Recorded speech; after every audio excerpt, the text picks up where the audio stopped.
2022, c'est terminé. Quelle année! Elle avait commencé en plein Covid, tendance Omicron, avec la version masquée de Face ID. Elle a pris fin avec 700 nouveaux paliers de prix dans l'App Store et l'arrivée de Freeform, l'une des nouveautés marquantes de la WWDC 2022. Entre les deux, c'est une année chaotique que nous allons revivre avec vous, entre pénurie de composants, prix en hausse et retard de la transition des Mac vers les puces Apple Silicon.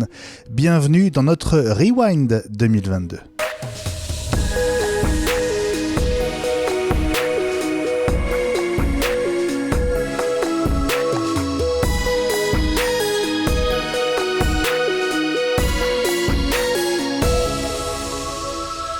Et Gilles, tu voulais donc dire ? Oui, elle avait commencé au Micron et là elle finit au micro. Voilà, merci Gilles. Merci de commencer cet épisode 118 par une petite touche à ta façon. Et oui, rembobiner l'année et revivre 2022 à la cool, tous ensemble, c'est le programme du jour dans iWeek, la semaine Apple, le podcast de référence pour suivre l'actu de l'écosystème Apple. Alors, je m'appelle Benjamin Vincent, certains m'appellent le Capitaine, et on va vous embarquer avec nous dans cette traversée d'une année mouvementée entre guerre contre les 30% de commission sur l'App Store et passage forcé en Europe vers l'USB-C pour 2024. Plus pacifiquement, je vais vous présenter mes copains, enfin presque tous, puisqu'Eli Abitbol est à la recherche de son micro qui a disparu. On espère qu'il le retrouvera pour la semaine prochaine ou au pire, celle d'après. Salut François Le Truédic. Salut Benjamin, salut Fabrice, salut Gilles, très heureux de vous retrouver pour conclure cette année 2022. C'est vrai que si on n'avait pas fait cette rétro, ça aurait quand même fini de manière un peu bizarre. Et puis je t'avoue qu'en parcourant la liste de tout ce qu'on a vu cette année, en fait il y a plein de trucs que j'avais oubliés. Je sais pas pour vous, mais il y a quand même des événements marquants qu'on va réévoquer, comme cet iPhone vert que personnellement j'avais complètement oublié, et c'est quand même un des événements de l'année, mais on va y revenir tout à l'heure. Absolument François. Est-ce que le Père Noël t'a gâté ? Ah bah, je suis un peu déçu, j'ai pas eu de matériel Apple pour Noël, donc non, mais je pourrais, un jour il faudra que je vous raconte mes déboires avec une Apple Watch que je devais recevoir, et que le gentil colis s'est complètement perdu, donc ça fait 1 mois et demi qu'on est en bisbille avec Chronopost pour se faire rembourser. Bref, voilà, c'est ça d'acheter du matériel d'occasion récente, on peut avoir des déboires avec Chronopost, bref. Ah non, mais on a toujours des déboires avec Chronopost. Comme d'habitude. On a toujours des déboires avec Chronopost. Je n'ai jamais eu un paquet arrivé sans problème via Mais je pense que c'est comme vous, les fêtes se sont passées en famille et c'était l'essentiel. Tant mieux François, je me réjouis que tu sois là. Comme toi, Gilles Dounès. Salut Gilles. Salut Benjamin. Et salut François. Et salut Fabrice. Très chouette de te retrouver mon Gilou. Est-ce que tu as passé un bon Noël ? Oui, j'ai passé un Noël en famille, comme c'est de tradition. Bon, tant mieux. Et salut Fabrice Neumann. Salut mon capitaine, joyeux Noël. Hey, c'est donc toi qui m'appelle le capitaine. Eh oui, oui, parce que comme tu fais parfois référence à des croisières, moi je pense au capitaine Tobin naturellement.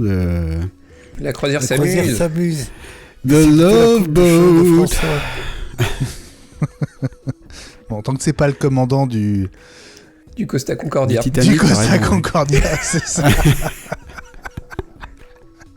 Bon, allez, on va vous embarquer avec nous dans cette chronologie rétroactive. Vous êtes prêts les copains ? Faire un bond dans le passé. Starting block à fond. C'est vrai qu'on va peut-être vous rappeler des souvenirs, des choses importantes que vous avez soit zappées, soit carrément oubliées. Moi, je vous rappelle qu'iWeek, la semaine Apple, c'est un podcast auquel on vous encourage à vous abonner. Suivez iWeek sur les principales plateformes, dont Apple Podcast et Spotify, évidemment. Et puis, merci pour vos notes 5 étoiles et pour vos avis. Ils sont très importants pour donner envie à d'autres de nous écouter, de nous essayer et de nous adopter. Si vous voulez voir nos trombines, on vous rappelle aussi la version vidéo de ce podcast. Alors 2 possibilités. D'abord patreon.com/iWeek. Ça c'est l'accès en avant-première pour notre communauté. C'est l'un des privilèges auxquels elle a droit. Sinon à partir du week-end et notamment du dimanche et avec un peu de pub, ça se passe sur YouTube et sur la chaîne iWeek. Allez, dans un instant, on va donc revenir 1 an en arrière alors que le masque et Face ID ne faisaient encore pas très bon ménage. À tout de suite. Un an, vous l'avez remarqué, ça fait 12 mois. Et un an, ça fait aussi une foule d'annonces en 2022 pour Apple entre les produits, les services, les communiqués pour la bonne conscience. C'est simple, en fait, il n'y a qu'au mois de juillet qu'il ne s'est à peu près rien passé. Alors, on sautera donc ce mois d'été, mais on va reprendre au début de l'année 2022. Retour donc, il y a un an pile, au mois de janvier. On commence par la mise à jour 15.4 d'iOS qui a apporté pas mal de nouveautés. Alors, je vous pose la question, c'est dur de se souvenir. Est-ce que vous vous souvenez de ce qu'on a ajouté dans nos iPhones grâce à la 15.4 il y a un an ? L'avantage, c'est qu'on a le conducteur en face de nous, donc oui, on peut te donner les infos. Merci de me vendre, merci François. Toujours être honnête, c'est important. C'est vrai, tu fais bien. Moi, j'essaye de serpenter. On le disait en intro, l'une des nouveautés, ça a donc été l'arrivée de Face ID avec un masque. Alors, je peux t'en parler et je peux me tourner vers toi, François, parce que toi, tu avais déjà une solution avec ton Apple Watch pour déverrouiller ton iPhone. C'est vrai, tu sais que comme tous les gens riches, j'ai une Apple Watch au bras. Et du coup, c'est vrai que le masque, c'était quand même assez contraignant. C'est vrai que quand Face ID, c'est quand même super sécurisé, c'est très très bien, mais l'inconvénient aussi de ce système hyper sécurisé, c'est que du coup, c'est vrai qu'on pouvait pas enregistrer son visage avec un masque parce qu'il fallait le sourire. Et il a fallu beaucoup de temps pour qu'Apple l'implémente. C'est vrai que ça nous avait tous un peu surpris qu'Apple ne le fasse pas plus tôt. Et ça a fini par arriver grâce à la mise à jour 15.4. Donc comme tu le disais au mois de janvier, c'est vrai que du coup on pouvait directement enregistrer un visage en fait avec un masque. On enregistrait du coup 2 visages, un visage normal et un visage masqué, et ça pouvait vous permettre de déverrouiller votre iPhone 10 et plus, n'est-ce pas, avec le masque. Mais c'est vrai que quand on a une Apple Watch au bras en fait, ça avait été implémenté assez rapidement en fait. L'Apple Watch pouvait servir pour déverrouiller l'iPhone, et ça c'est très pratique. Mais il faut une Apple Watch. Fabrice, cette 15.4, elle apporte aussi le fameux commande universelle qui va changer de nom. Qui va changer de nom ? Comment ça qui va changer de nom ? C'était au début, c'était contrôle universel. C'était Universal Control en anglais, mais ça a été traduit par commande universelle en français. Ah, dès le début, c'était commande universelle en français. Ah, c'est en français que c'était commande universelle, d'accord. Ouais, absolument. Et ce qui te fait rire. Mais à part ça, ça s'est toujours appelé comme ça quand même. Commande universelle, alors c'est pour rappeler, c'est ce qui permet d'utiliser la même souris, le même clavier sur plusieurs appareils à la fois. C'est-à-dire on a par exemple donc un iPad à côté de son Mac et quand les deux sont allumés, c'est assez magique. C'est-à-dire qu'on déplace la souris vers le bord de l'écran de son Mac et dans la direction de là où se trouve l'iPad. On lui dit pas où c'est, et il va trouver tout seul et la souris va se déplacer, va passer de l'écran du Mac à l'écran de l'iPad et on va pouvoir contrôler l'iPad avec la souris de son Mac sans rien faire d'autre. C'est vraiment pratique. Moi j'ai commencé à l'utiliser aussi entre deux Macs, entre mon Mac de bureau et mon Mac portable, et comme ça on a les deux écrans allumés, on n'a pas besoin de placer les mains ailleurs, de changer de place sur de clavier, de souris, etc. Enfin c'est vraiment hyper pratique en fait, et ça marche jusqu'à 2, 3, 4 ou 5 écrans. Je crois que ça doit dépendre aussi des versions matérielles, mais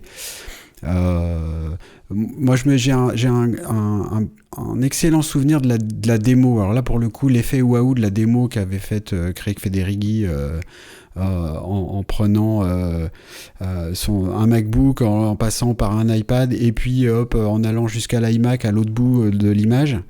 Là c'est un effet waouh, c'est à tomber par terre quand même, et ça marche vraiment très bien, donc c'est très étonnant, c'est chouette. Ouais. Tu l'utilises, François, aujourd'hui ? Ouais, moi c'est vrai que là en ce moment j'ai deux portables avec moi parce que j'ai un portable pro et mon portable perso pro.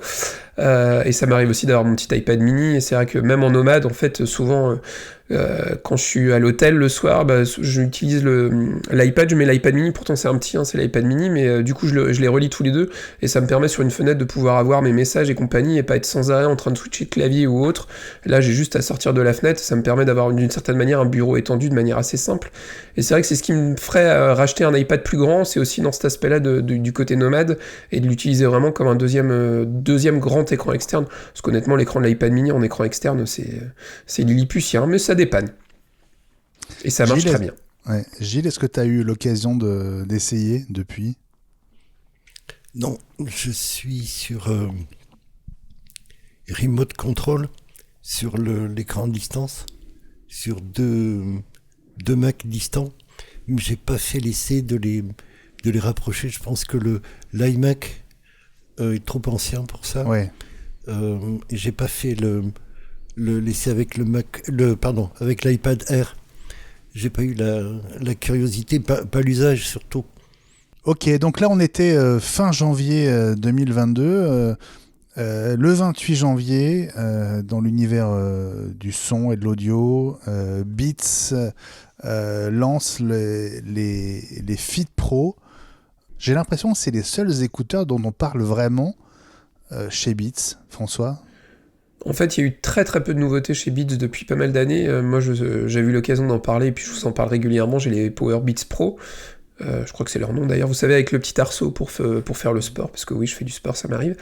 Et c'est vrai qu'ils sont pratiques, parce que du coup, il y a vraiment le petit arceau qui passe derrière l'oreille, et on a vraiment un bon maintien.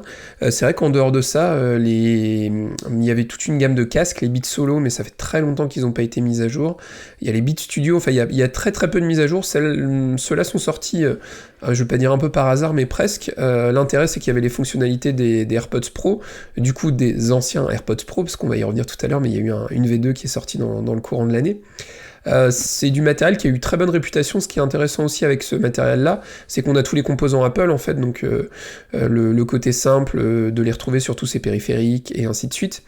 Et pour moi, c'est une gamme un peu différente quand même, et c'est l'intérêt de cette gamme-là, c'est plus une gamme pour les sportifs. Enfin, en même temps, quand on voit le nom, on comprend bien que c'est plus pour les sportifs.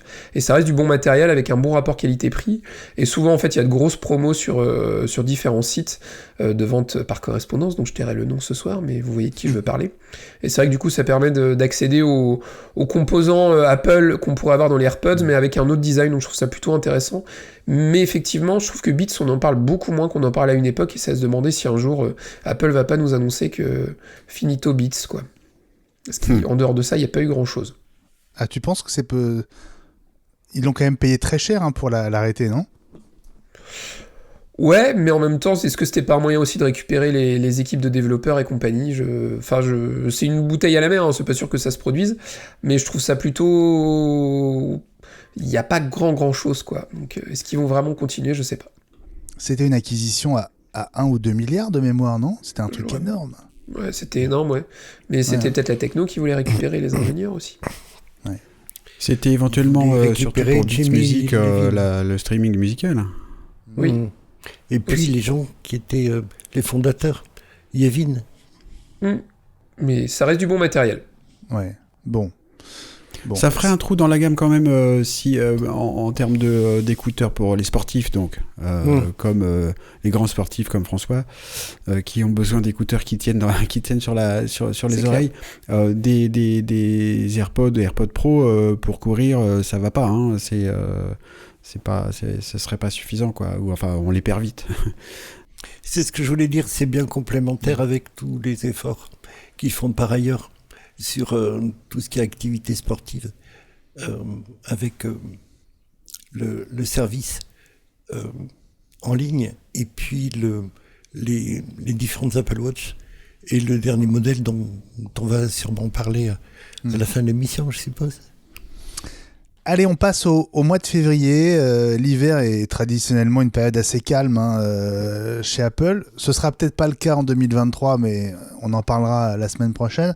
En tout cas, en cet hiver 2022, en février, il se passe pas grand-chose, si ce n'est que le 10 février, Apple annonce des mesures de sécurité renforcées autour de ses AirTags, alors qui sont un succès planétaire sans qu'on ait de chiffres, mais ça devient un petit peu le gadget pas cher que tout le monde peut s'offrir pour éviter de perdre définitivement sa valise, son sac à main ou son portefeuille. Qu'est-ce qui se passe le 10 février, Fabrice ? Alors le problème justement, c'est que même sans chiffres, on peut comprendre que c'est un vrai succès puisque Apple est obligé de faire quelques modifications, et notamment là cette modification dans les AirTags, c'est pour éviter qu'on puisse placer des AirTags à l'insu des gens dans leur sac, dans leur voiture, dans leur vélo. Pour être suivi, donc il y a malheureusement eu beaucoup d'exemples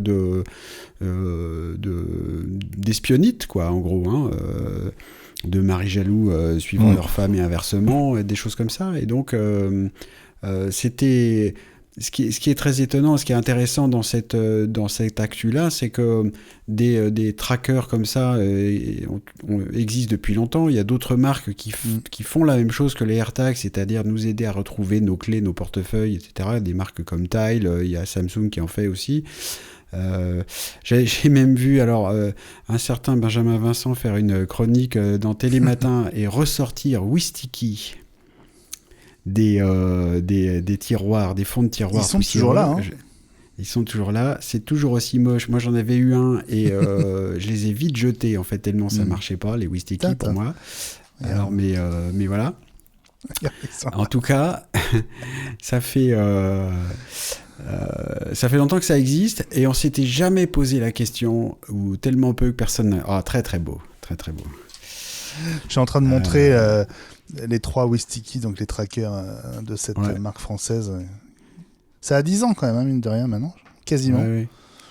Il y a le modèle portefeuille, carte de crédit, et puis le stick USB pour porte-clés et le pendentif pour collier de chien ou chat.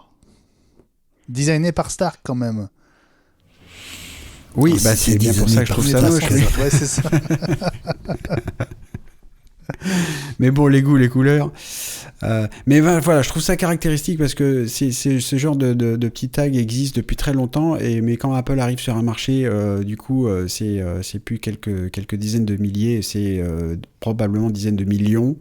Et du coup, c'est tout l'avantage. Ça forme un réseau extraordinaire pour pouvoir retrouver tous ces objets perdus, mais donc aussi, malheureusement, pour pister un peu les gens à leur insu. Voilà, donc il y en a eu plusieurs depuis des mises à jour des AirTags, mais qui permettent d'être prévenus si on a un AirTag qui n'est pas à soi, près de soi, au bout d'un certain temps, et une appli aussi sur Android pour les faire sonner autour, pour détecter si on a des AirTags qui autour de soi qui donc ne sont pas à soi, etc. Voilà, donc Apple fait beaucoup d'efforts pour essayer de limiter l'impact sur la vie privée. C'est quand même ça un de leurs credos, et voilà, ça s'est passé en février. On en a beaucoup parlé et c'est un vrai souci quand même. On passe au mois de mars. D'autant qu'au mois de mars, on a la première keynote de l'année. Vous êtes partants, les amis ? On est partants. Allez, hop, on y va. Allez, on y va. Alors, on est le 8 mars, et c'est donc la keynote qui va aboutir à l'annonce du Mac Studio, du Studio Display et du processeur M1 Ultra, de l'iPad Air M1, de l'iPhone SE4 et surtout de l'iPhone vert. L'iPhone 13. Ben oui. François, comment as-tu pu oublier cette chose-là quand même, bien sûr. Enfin. C'est quoi pour vous la grosse nouvelle de cette keynote ? C'est le Mac Studio ? Non, c'est le Studio Display. Ah non. Parce que t'en as acheté 2, c'est pour ça. Brigand. Non, mais avec le recul, 9 mois plus tard, le Mac Studio, pour vous, qu'est-ce que ça représente aujourd'hui ? Et est-ce que ça peut avoir une explication si on pense au retard du Mac Pro ? C'est ce que j'allais dire justement, en fait, quand il a été lancé, on était un peu tous persuadés que le Mac Pro à processeur Apple Silicon allait arriver d'ici la fin 2022, et il s'avère qu'en fait il est toujours pas là, et qui sera sans doute pas là avant quelques mois, voire plusieurs mois, à mon avis. Est-ce qu'on l'aura même en 2023 ? On peut se poser la question. Et c'est vrai que du coup, le Mac Studio, on l'a un peu vu comme le lien entre les Mac Mini et le Mac Pro, et au final, aujourd'hui, c'est surtout le Mac, pour moi, acheté pour les professionnels, dans la mesure où, honnêtement, aujourd'hui, acheter un Mac Pro à processeur Intel, pour moi, c'est une ineptie, enfin, ça a aucune logique. Quand on achète ce type de machine à 7, 8, 10 000 balles, si c'est pour que dans 6 mois, il soit dépassé pas dans le sens où la machine fera plus le job, hein, c'est pas le souci, mais on sait très bien qu'il y a un moment où les OS seront plus compatibles avec les Mac à processeur Intel, et je pense que ça arrivera assez rapidement. Donc ouais, aujourd'hui pour moi le Mac Studio c'est clairement le Mac des professionnels, et des gens qui ont envie d'un Mac de bureau qui soit vraiment rapide et puissant, bah dans ces cas-là c'est vers le Mac Studio qu'il faut se diriger, d'autant que voilà, le tarif est assez important, mais comparé à un Mac Pro, honnêtement c'est quasiment c'est 3 fois moins en entrée de gamme, je pense, à peu près, et ce processeur M1 Ultra, ça dépasse à mon avis les besoins de beaucoup de gens qui l'ont aussi, sans doute, parce que c'est vraiment une machine qui fait envie, quoi. Gilles, c'est quoi ton regard sur cette machine ? Beaucoup d'envie. Mais j'en ai pas l'usage, en fait. C'est typiquement le G4 à l'époque. C'est ces machines de très très haut, de très très forte puissance, avec une valeur ajoutée en rêve qui est très très importante, mais qui, François l'a très bien dit, ne combleront les besoins que d'une frange assez limitée de la clientèle d'Apple. Mais ça fait partie, c'est de la Formule 1 en fait, ou du très grand tourisme pour l'industrie de la voiture. C'est ça qui fait vendre ensuite du Mac tout venant. Mais tu veux dire qu'il y a toujours une clientèle à laquelle Apple ne répond pas, c'est celle du Mac Pro ? Oui, c'est une solution d'attente ou intermédiaire. Moi, j'attendais du Mac Pro quelque chose de l'ordre des stations de travail que peut proposer Intel. Là, on est sur du calcul à très haute puissance, des gens qui vont faire des effets spéciaux, qui vont faire du montage avec de la 4K ou du 8K, avec par-dessus donc des effets spéciaux, des traitements, des filtres, etc. Donc, c'est vraiment peu de monde, ou alors le jeu vidéo. Mais il n'y a pas de... Comment dire ? C'est pas pour le grand public. Or, ça fait rêver le grand public. Ouais.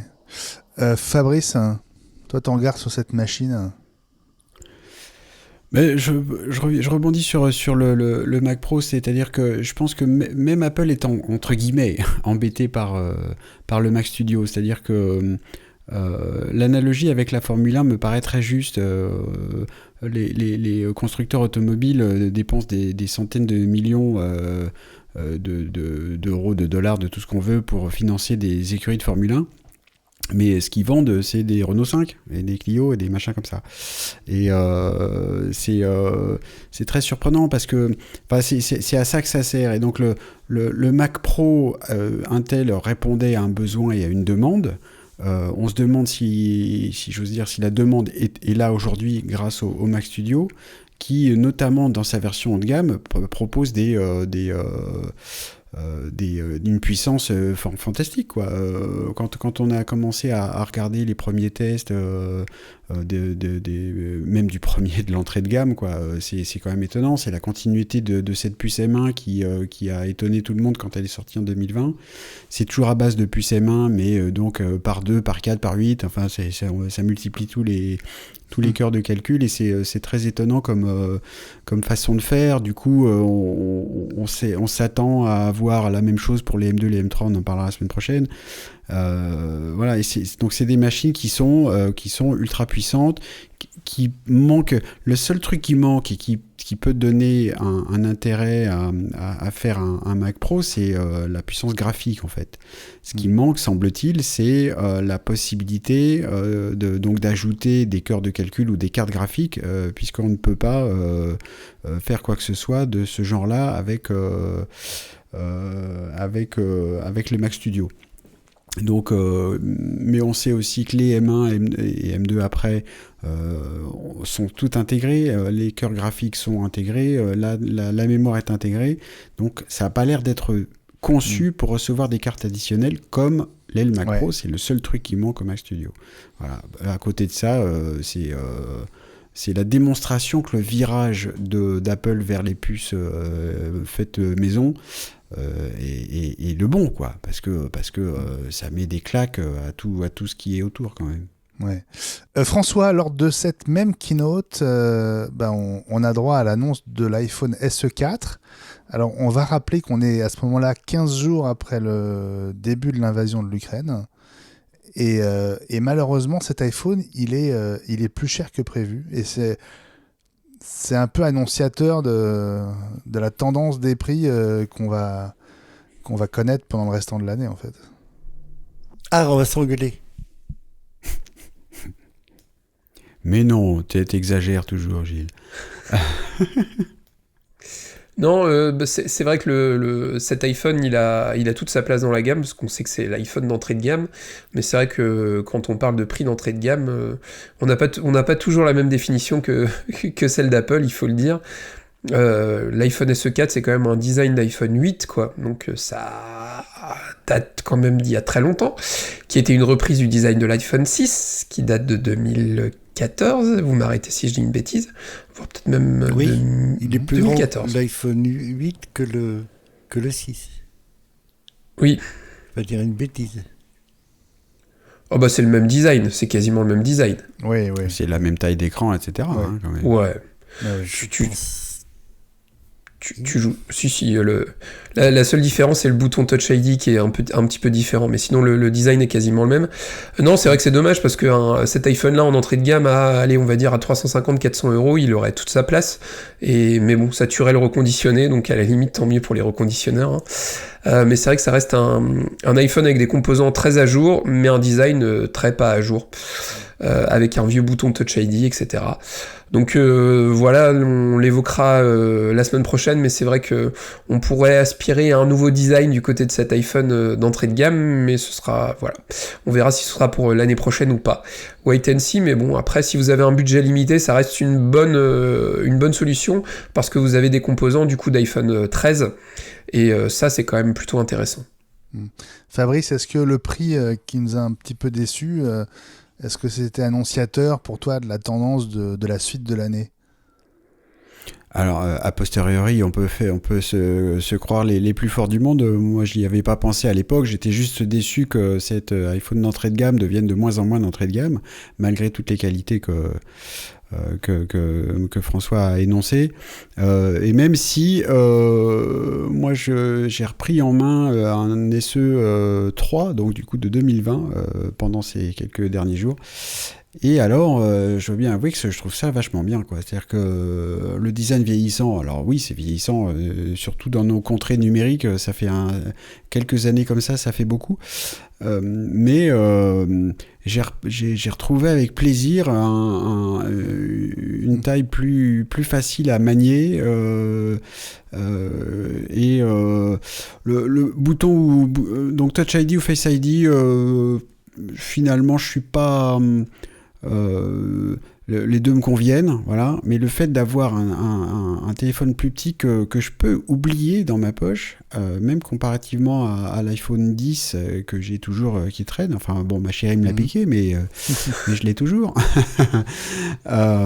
C'est plus petit, quoi. Et j'ai retrouvé avec bonheur un appareil plus petit. Donc j'étais assez surpris du niveau de bonheur que j'avais à manipuler cet appareil. Faut prendre un mini. Bah oui. Alors, c'est pas le moment d'en parler, mais je pourrais en parler pendant des heures parce que du coup, comparer tout ça, c'est vachement intéressant, je trouve, justement. On en a parlé un peu plus tard dans l'année, mais assez récemment dans la quotidienne sur les annonces et puis le fait que donc ce serait le dernier, le SE4 avec ce design. Et jusqu'à présent, on a toujours pensé que ce serait pour faire un téléphone plus grand sur une base d'iPhone 10R ou 11. Et moi, je regretterais beaucoup, notamment à cause de la disparition du Mini, qui est en main, justement, me conviendrait mieux, à quelques exceptions près. Donc, on va laisser ça pour un bonus. François, tu voulais t'exprimer sur le sujet?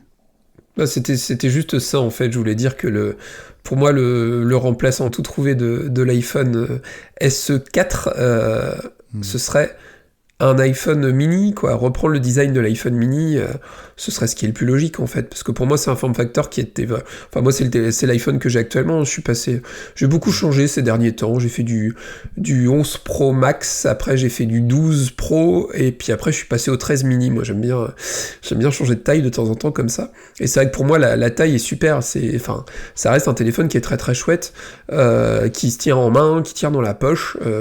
L'autonomie, honnêtement, sur le 12 mini que j'avais testé était pas top. Là, honnêtement, sur le 13 mini, ça suffit.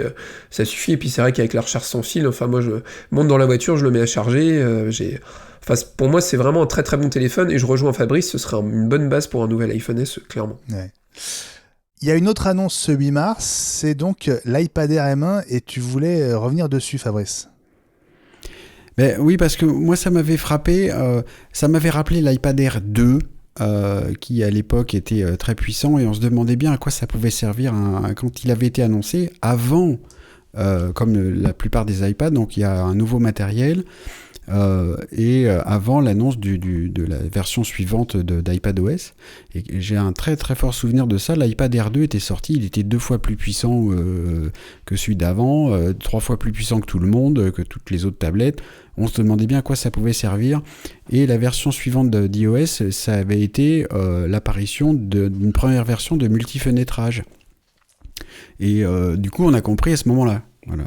Et l'iPad Air M1 avec le processeur M1, je trouve que ça fait un peu la même chose, c'est-à-dire que mettre un M1 dans un iPad Air qui est censé être un milieu de gamme, on va dire, et à quoi ça peut bien servir. Et on a compris ça avec l'arrivée, on en parlera après, de Stage Manager, puisque au départ en tout cas il était prévu par Apple que ça ne fonctionne qu'avec les iPads à puce M1, donc c'était pour permettre cette fonction là. Et je trouve ça vraiment important, outre le fait en plus que ça nous a permis de voir Tim Cook faire semblant d'être Tom Cruise. C'était intéressant, hein, pendant la vidéo de la keynote, on voyait un personnage descendre en rappel pour mettre un M1 dans un iPad. Ça c'était plutôt marrant, mais voilà, je trouve ça et ça montrait aussi pour la première fois la versatilité de cette puce qu'on peut mettre dans un iPad qui n'a pas besoin de ventilateur comme il n'y en a pas dans les MacBook Air. Et dans mon Mac Mini, il y a un ventilateur qui donc en gros sert à rien, et c'est très étonnant, quoi. Voilà, donc moi c'est une des annonces qui m'avait le plus étonné, en fait. Voilà. Pour ça, je voulais y revenir plus en détail. Ouais, ça a d'ailleurs quand même créé une confusion dans la gamme, parce que finalement cet iPad Air qui se retrouve avec le même processeur que les iPad Pro, alors en tout cas ceux qui existaient à ce moment-là, c'était une sorte de concurrence un peu déloyale. Ouais, et puis alors, la gamme d'iPad, elle est de moins en moins lisible. On en reparlera avec l'arrivée de l'autre. Celui que tu aimes tant. Qui se marre parce que ici de quoi je veux parler. Ouais, celui que j'aime tant. Et voilà, la gamme iPad n'est pas des plus lisibles. Et c'est vrai que ça a commencé avec l'iPad Air M1. C'est très juste, ouais. Est-ce que vous avez autre chose à dire sur cette keynote du 8 mars, donc la première keynote de l'année 2022 ? François ? Juste pour conclure, il y a quand même eu les studios display qui ont fait couler beaucoup d'encre, surtout avec la webcam. Moi, ça fait quelques semaines maintenant que j'en ai 2 à la maison parce que je suis un gros gourmand. Honnêtement, ce sont des superbes écrans. Après, clairement, le tarif est est beaucoup trop important par rapport aux composants qu'il y a dedans.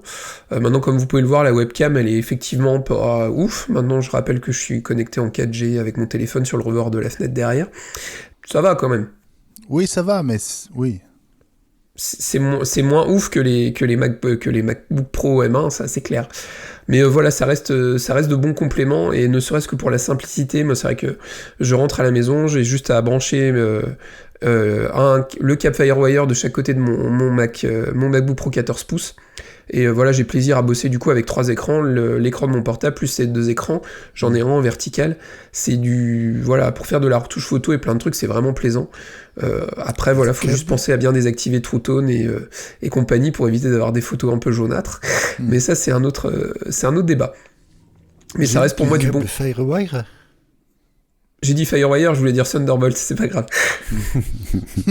Grosse déformation. Oui, c'est pas la rétrospective d'il y a 10 ans, hein, c'est bien celle de 2022. C'est du FireWire 400 ou du FireWire 800 ? Voilà, mais c'est du très bon matériel. Ouais. Bon, on est toujours en mars, et le 27 mars, c'est la cérémonie des Oscars. Hein. Alors, on en a beaucoup parlé pour une autre raison, à savoir la fameuse gifle de Will Smith. Mais ce soir-là, c'est quand même un film qui n'a pas été initié par Apple, mais qui a fini par être récupéré par Apple TV+, qui est donc Coda, qui décroche l'Oscar du meilleur film. Et ça, c'est une petite révolution avec Tim Cook dans la salle qui était très très content de ce joli coup. Ouais, alors a posteriori, est-ce qu'on en parle tant que ça finalement Sur le coup, oui, quand même. Sur le coup, oui. Sur le coup, ça a été un vrai événement. Alors en plus, c'est un remake d'un film français, c'est La Famille Bélier, si je m'abuse. Tout à fait. Mais et donc voilà, c'est important parce que c'est un événement qu'un service de streaming reçoive un Oscar. Parce qu'on sait que l'Académie des Oscars et les cinéastes en général, les streamings, enfin il y a eu plein d'histoires sur les quelques films que Netflix a mis dans des salles pendant 3 jours ou une semaine pour pouvoir ensuite concourir à ce genre de récompenses. Mais on en a parlé beaucoup, et puis je suis pas sûr que ce soit un film qui reste en fait. C'est-à-dire que j'ai l'impression qu'on en a plus parlé parce que c'est un film de streamer qui a gagné la récompense que du film lui-même. Et il faut bien que ça commence par un bout, hein. C'est-à-dire qu'on se rende compte et que tout le monde accepte qu'il y a un moment, les films sortiront d'abord en streaming, voire uniquement en streaming, et qui peuvent tout à fait concourir pour être le meilleur film. C'est pas forcément indispensable d'être sur un grand écran pour avoir un Oscar. Et ça, c'est la belle démonstration de ces choses-là. Bon, c'est pas tout à fait le Festival de Cannes n'a pas encore tout à fait passé cette étape-là, mais Hollywood est en train, en tout cas. Il y a deux trucs. C'est que, d'une part, Fabrice l'a très bien dit, ça n'intéresse que les professionnels de la profession, comme disait Godard, qui malheureusement a disparu cette année. Et puis, Apple est quand même quelqu'un de la maison, ou quelqu'un de la famille, en tout cas, dans la mesure où c'est à eux qu'on doit les codecs de QuickTime, qui a longtemps eu l'exclusivité de tout ce qui était bande-annonce en ligne. Ils ont un logiciel de montage qui maintenant a pris un coup de vieux, mais qui a aussi longtemps été le standard parmi les monteurs de la profession. Donc, c'est pas Netflix. C'est pas un loueur de cassettes qui arrive comme ça et qui disrupte l'industrie. C'est quelqu'un de la famille qui apporte un peu de respectabilité et qui a déjà une légitimité et qui en plus a fait quelque chose de cet ordre-là pour la musique. Donc je pense que c'est comme ça qu'il faut le lire. Tu l'as très bien dit, Benjamin, pour le Festival de Cannes, c'est le noyau dur du cinéma en tant que système d'expression qui se veut un art. Et donc, on n'est pas vraiment dans l'industrie. On est dans quelque chose de davantage artistique. Un peu comme le théâtre sera le dernier à rendre les armes. Pour une bonne raison. C'est que c'est du spectacle vivant. Mais c'est un peu comme ça que le cinéma se vit en France. Même pas en Europe. Tout le monde a rendu les armes, sauf les Français. Bon, en tout cas, c'est une belle victoire de prestige pour Tim Cook et pour Apple. Et comme c'était la première fois, forcément, ça a dû en tout cas justifier les quelques millions qu'ils ont mis sur la table pour acheter les droits de ce film. Je crois qu'il avait commencé par être produit par Sony ou par... j'ai un doute, mais en tout cas, j'aurais dit Sony aussi, oui. C'est pas Apple qui avait initié le projet. On passe au mois d'avril. Mois assez calme. On aurait pu espérer une deuxième keynote de printemps. En fait, il y aura pas de gros événements avant la WDC du mois de juin. On va y revenir. Un événement à retenir en avril. On est le 27 avril. Et c'est le lancement du site de réparation... J'ouvre les guillemets en self-service. C'est sans doute pas comme ça qu'il faut le traduire d'ailleurs. De réparation à la maison, on peut dire ça comme ça, à condition d'avoir de la place pour entreposer les valises d'outils qui vont arriver. Ça n'est qu'aux États-Unis dans un premier temps. On va voir que ça arrive en Europe dans la deuxième moitié de l'année. Est-ce que c'est un événement qui n'en est pas un en fait, avec le recul? Vaste débat. C'est une bonne question.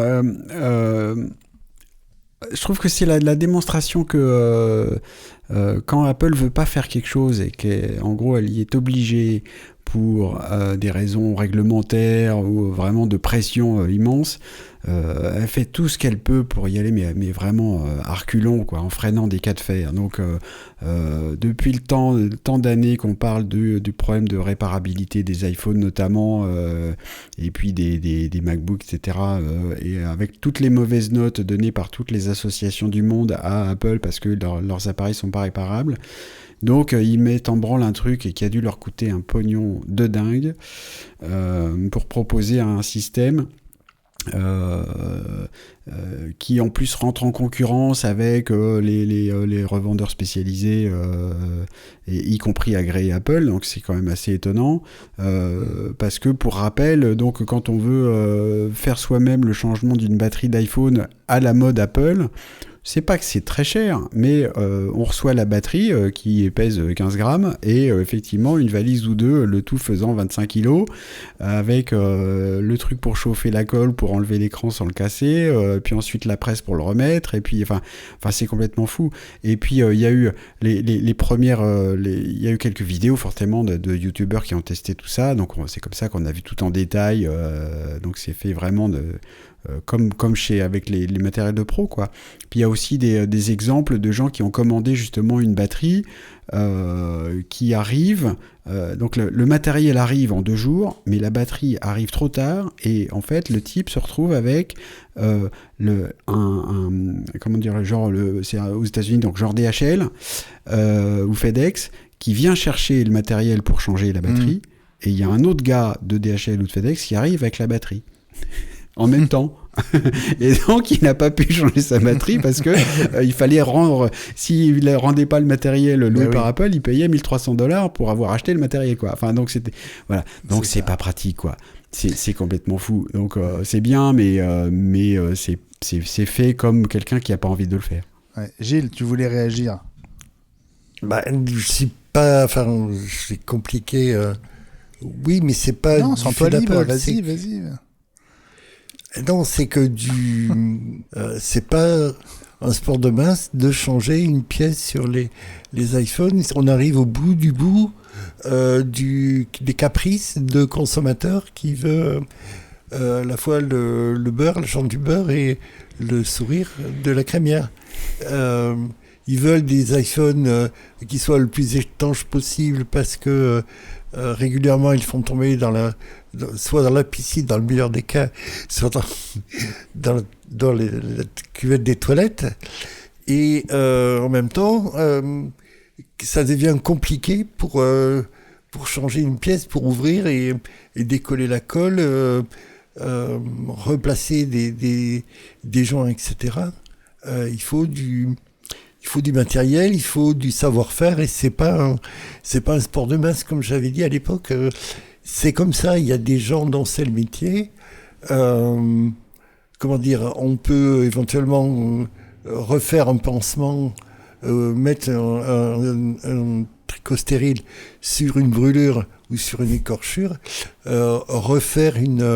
enlever un appendice et fermer dans les règles de l'art. On s'adresse à un chirurgien pour ça.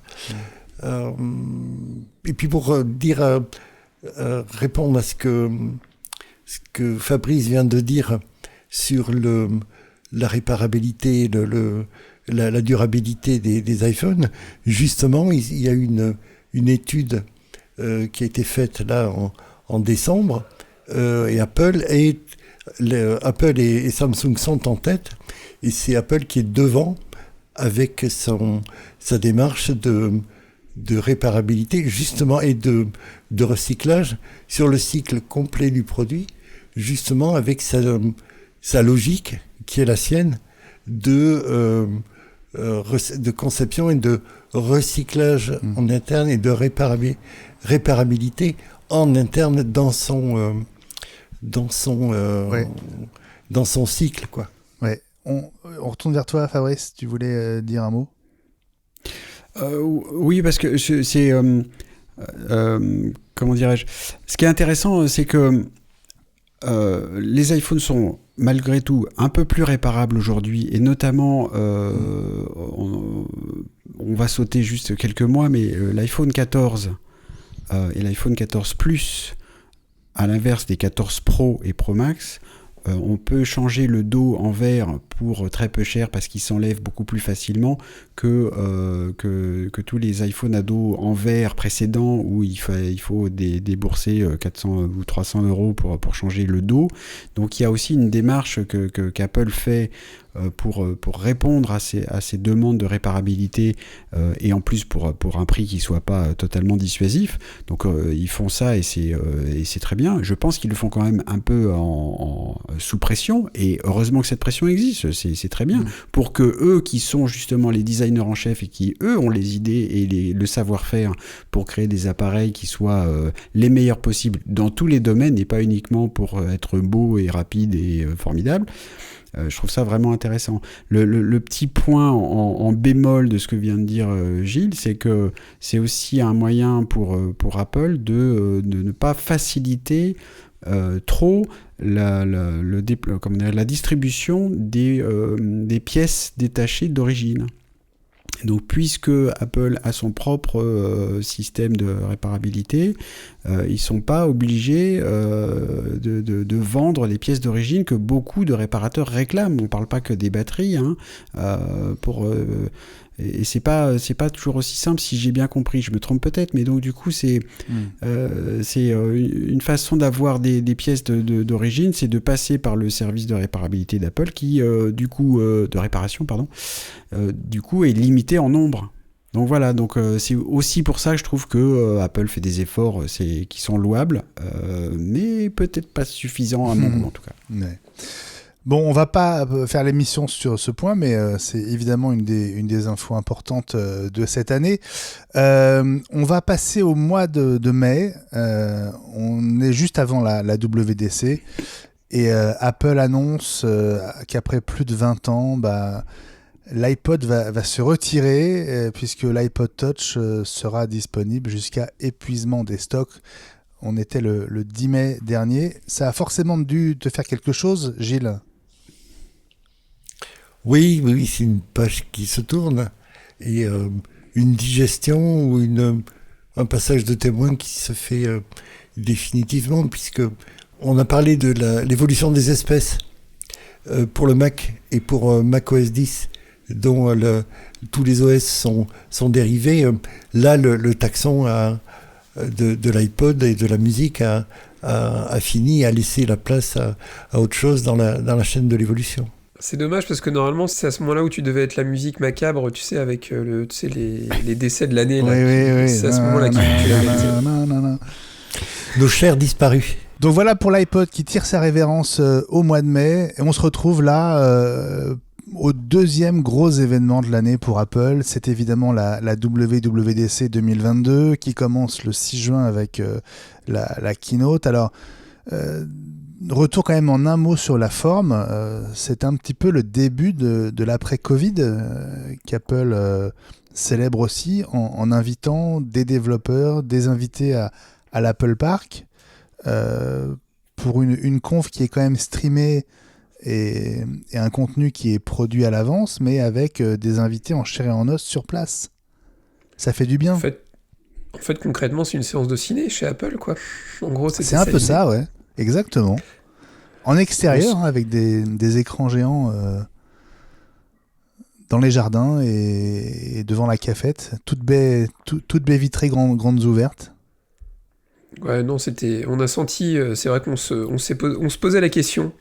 On s'est posé la question longuement pendant la période Covid, pendant la pandémie, bon, même si on n'en est pas vraiment sorti, mais bon, vous voyez ce que je veux dire. Est-ce qu'Apple allait refaire des keynotes en présentiel, des vraies keynotes complètes à l'image de ce qu'on pouvait avoir il y a quelques années maintenant, hein, parce que je pense que la dernière vraie keynote, on doit être à 3 ans à peu près, je pense, si je dis pas de bêtises, on doit pas être loin de ça maintenant. Et c'est vrai qu'on voit qu'Apple, pour l'instant, décide de continuer à produire du contenu. Je pense aussi que c'est un moyen pour Apple d'avoir quelque chose de beaucoup plus calibré, de beaucoup plus sûr aussi. Et puis c'est un moyen de montrer aussi la capacité technique de réalisation, la capacité visuelle, parce que c'est vrai qu'on est toujours quand même assez bluffé sur la réalisation. Ça permet peut-être aussi d'avoir quelque chose d'un petit peu plus dynamique. Maintenant, je trouve que le côté waouh, réaction des gens dans la salle, même si c'était quand même des réactions assez téléphonées et pas que pour les iPhones, ça reste quand même plaisant à regarder, je trouve. Enfin, ça restait plaisant à regarder. Maintenant, on verra ce qu'Apple nous proposera dans les mois à venir. Bon, alors, cette keynote de la WWDC 2022, on espérait du matos. Il n'y en a pas eu beaucoup, mais il y a eu un Mac quand même, Fabrice. Alors, il y a eu pas un petit Mac quand même à mettre sous le tapis, quoi. C'est donc le MacBook Air à puce M2 qui est quand même très important. Donc c'est le premier et le seul avec le vrai faux MacBook Pro 13 pouces dont on parlera pas, qui utilise la puce M2. Donc c'est la deuxième itération de la puce M1 et c'est pas anodin parce que c'est pour l'instant le seul. Et puis c'est le redesign du MacBook Air parce que le MacBook Air M1 a été la première machine avec la puce Apple. Et c'était très bien, mais c'était donc basé sur... C'est une super machine, hein, mais basé sur le design des MacBook Air précédents, processeur Intel. Et là, on revisite le design des MacBook Pro 14 et 16 à puce M1, comme celui que tu as notamment, Benjamin, et en plus petit, plus fin, etc. Alors malheureusement un peu plus cher, ça on en parlera peut-être aussi. Mais voilà, donc c'est je pense la vraie version du MacBook Air que Apple souhaitait faire avec sa puce M1, enfin sa puce maison plutôt, et c'est une très belle machine, et voilà, et je pense que c'était aussi, alors je sais pas dans quel sens mettre ça, mais le retour de certaines personnes donc sur place, même si la keynote elle-même est diffusée en vidéo, c'est aussi pour justement faire des zones où les gens peuvent faire une première démonstration et toucher vraiment les nouveaux produits, et puis ensuite mettre ça sur YouTube, etc. Mais c'est là où on voit l'approche hybride qui a tout son intérêt pour une WWDC. C'est-à-dire que finalement, ne pas avoir les patrons... tous ces senior vice-présidents sur scène qui doivent en plus passer des jours, des heures à s'entraîner pour parler sur scène, mais ils font ça, ils enregistrent quelques jours à l'avance, mais ça n'empêche pas ensuite les rencontres en vrai autour des produits qu'on peut toucher en vrai, et là rien ne remplace une zone de démonstration, ouais, où les youtubeurs et autres journalistes et développeurs peuvent mettre leur main dessus. Ça, c'est vraiment important. Donc ça a l'air d'être la démonstration de la tendance à venir pour les keynotes en tout cas. Donc ce jour-là, on découvre iOS 16, donc, qui sortira à la rentrée. iPadOS 16, alors qui aura un petit temps de retard, la version 13 de macOS, donc qui va s'appeler Ventura, WatchOS 9, et puis en mixant tout ça, plusieurs nouveautés plus ou moins bluffantes. Qu'est-ce qui t'avait marqué, François, à l'époque, toi ? Que te répondre ? Plein de choses, certainement. Non, ça se voit, le mec emballé. Moi, ce qui m'avait marqué, c'était la déception d'iPadOS 16, qui était vraiment... on s'attendait quand même à avoir quelque chose de beaucoup plus évolué. State Manager, je l'ai lancé pas plus tard qu'hier sur mon MacBook Pro, et je l'ai désactivé direct, parce qu'en fait, j'ai du mal. Je pense qu'il va falloir que je bosse sérieusement là-dessus. Non, moi je te dirais le truc le plus sympa pour moi, et c'est sans doute un des trucs les plus gadgets, c'est la possibilité d'utiliser son iPhone comme webcam externe avec le petit support Belkin qui existe maintenant sur ordinateur aussi. Et pour moi c'est ça la vraie nouveauté sympa. D'ailleurs je me suis dit qu'il fallait que je m'en commande un pour tester sur le Studio Display. Pour moi c'est ça le truc vraiment sympa. Gilles, qu'est-ce qui t'a marqué toi dans les annonces logicielles ? Pas grand-chose. Pour moi, c'est un truc pareil, de convergence entre iOS, iPadOS et macOS. En fait, ils vont un petit peu plus loin, et la clé de voûte est en train de les arcs pourtant sont en train de se rejoindre.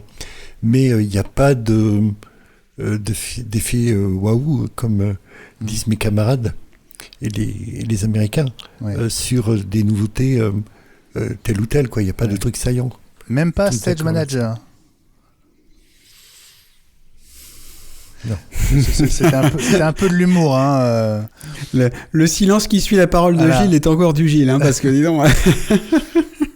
Fabrice, Stage Manager, donc ça a été un peu compliqué l'accouchement aussi. Alors, une chose que je retiens de ce que vient de dire Gilles, c'est aussi le côté tous les OS qui avancent en même temps. On a eu une vraie démonstration de ça pendant la présentation des 3 versions, c'est que dès qu'il y avait une nouveauté, en fait, on a compris assez vite que ce serait aussi intégré à tous les autres. Ça, je trouve ça intéressant. Quand il y a eu 3 nouveautés majeures dans Mail, par exemple, la mise en sourdine, l'envoi différé, des choses comme ça, et c'est disponible partout. Voilà. Et c'est ce qui rend l'environnement Apple intéressant globalement. C'est aussi le sale tour qui a été joué à Stage Manager, justement, parce que la démonstration d'avoir un mode fenêtré avec des fenêtres qui peuvent se mettre les unes sur les autres sur un iPad, ça c'est très nouveau.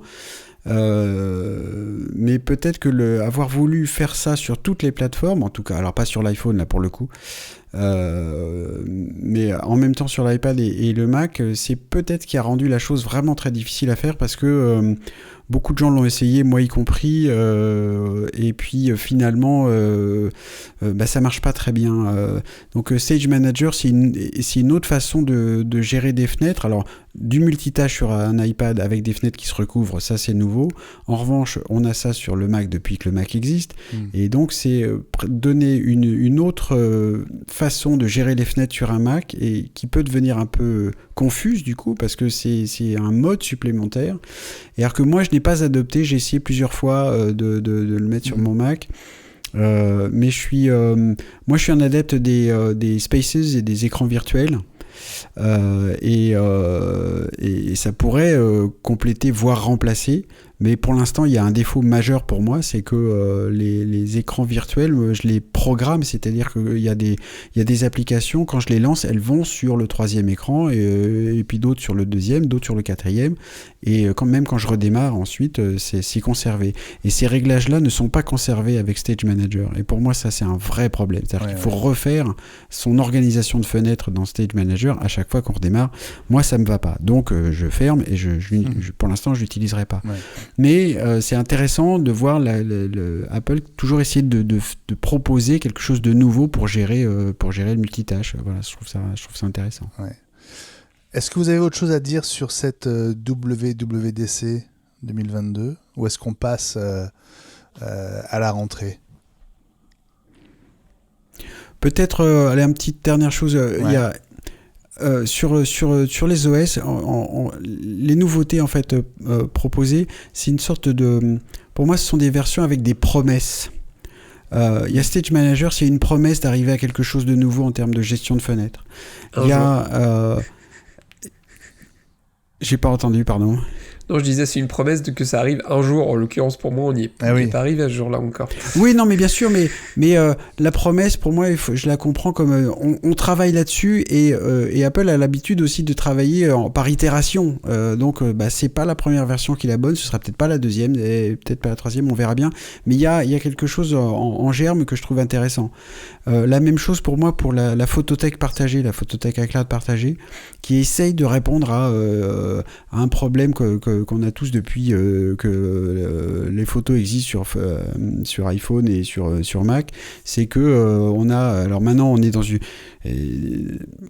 c'est des problèmes de riches, hein, mais on a des familles où on a tous des iPhones et puis on a chacun notre photothèque et pour partager les photos, c'est pas si simple. Il y a les albums partagés, etc. Mais avoir une photothèque partagée au sein d'une famille qui soit plus automatisée, je trouve ça intéressant. Mais je l'ai pas encore je l'ai pas encore fait. Je sais pas exactement comment ça marche. Ça me fait un peu peur, etc. Mais c'est intéressant. Et puis pareil pour un dernier truc auquel je pense, c'est les clés de sécurité, les passkeys en anglais, qui sont pour moi un truc vraiment intéressant et important, mais qui ne portera ses fruits que dans plusieurs années.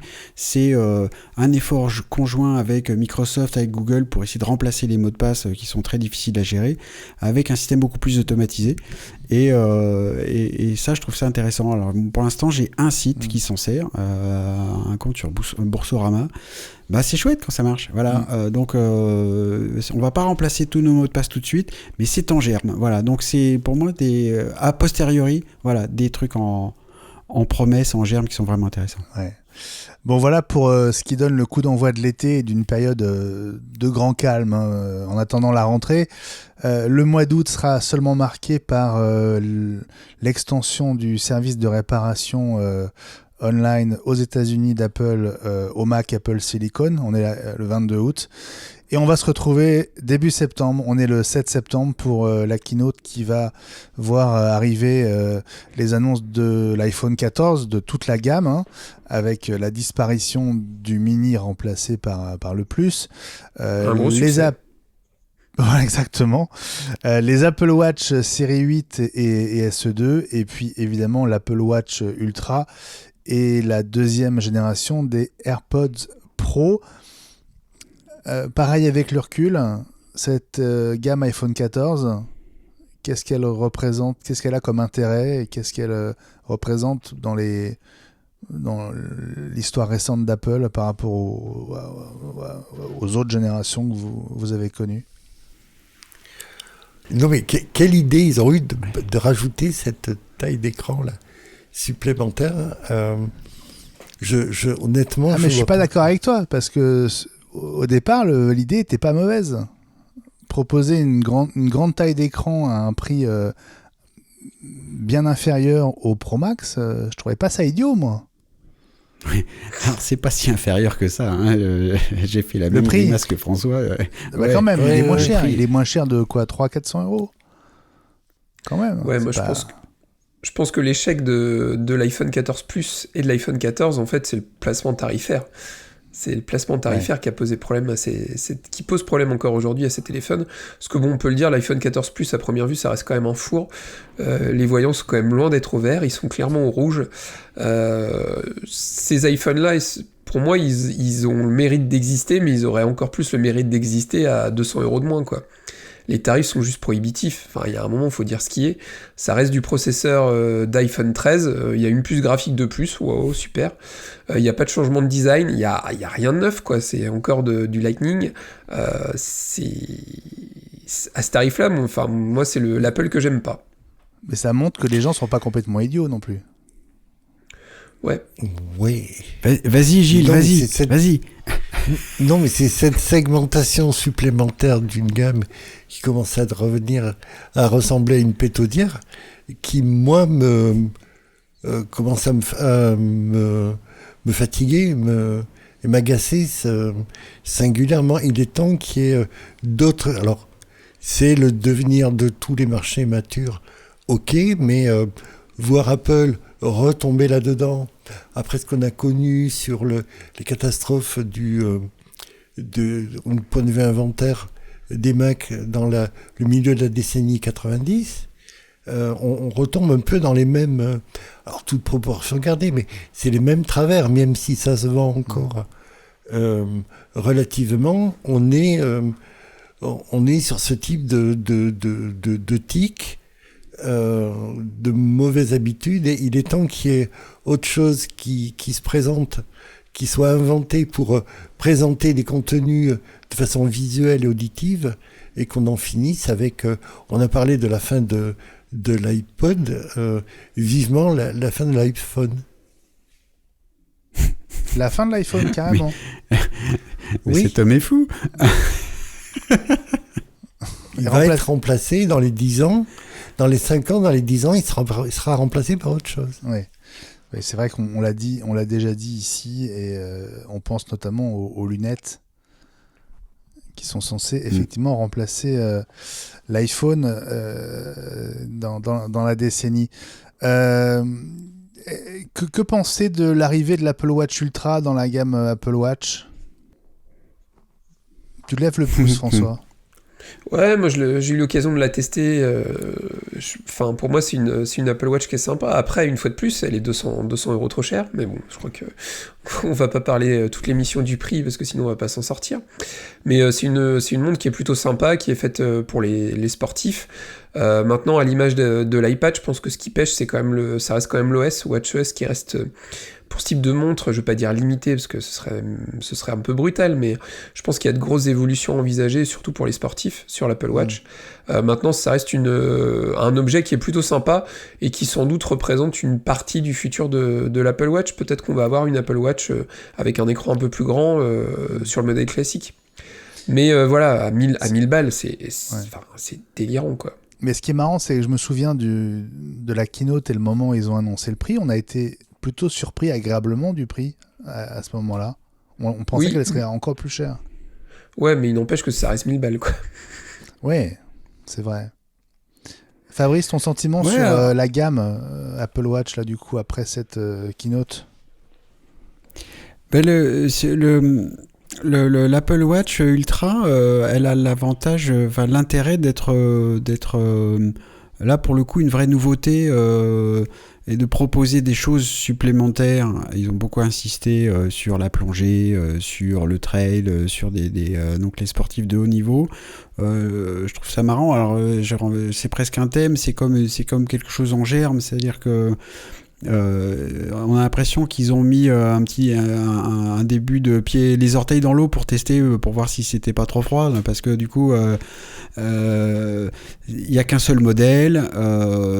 Est-ce qu'ils feraient pas une gamme avec je pense qu'on sait pas encore enfin moi je sais pas s'il y a des sportifs et des plongeurs qui l'ont adopté, etc. Mais voilà, ça sort de ce que fait l'Apple Watch depuis, on va dire, la série 2, parce que les toutes premières Apple, je passe mon temps à répéter ça, savait pas bien à quoi ça pouvait servir une montre. Maintenant on sait.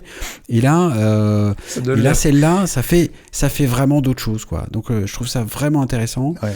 La question du prix, alors j'avais aiguillonné Gilles en pensant qu'il irait tout seul, mais du coup je vais y aller à sa place. Le prix a augmenté en France, les prix ont augmenté partout sauf aux États-Unis, parce qu'à cause de la parité euro-dollar notamment.